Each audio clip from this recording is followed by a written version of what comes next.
नाज़रीन, मैं हूं आपका मेजबान अंकित चौधरी। अब देखिए मंजर यहाँ पर गैर कानूनी चार्ज पार्किंग आवाम से वसूल की जा रही है। जो गैर कानूनी चार्ज पार्किंग यहाँ पे चार्ज की जा रही है, ये बदमाश लोग हैं। पूरे कराची में पता नहीं क्या क्या गैर कानूनी हो रहा है। सड़कें ये भी ठेके पे दी जा रही हैं।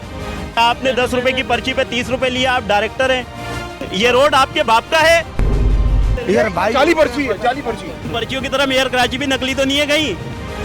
महीने की करोड़ों रुपए की इनकम है ये।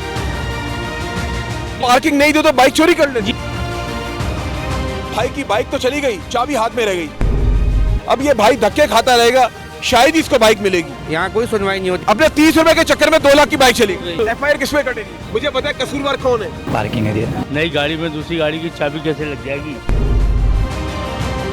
पर्ची लेने के बाद भी कराची वालों बाइक महफूज नहीं है। ठेकेदार का फोन मिलाओ जरा। सारे भाग गए, वो लाइन से भाग गए। करायन को 15 मिला के अंदर सबको। हिम्मत है? मेरी तो हिम्मत नहीं। माफिया जीत गया और जो हमारे इदारे वो शायद हार गए।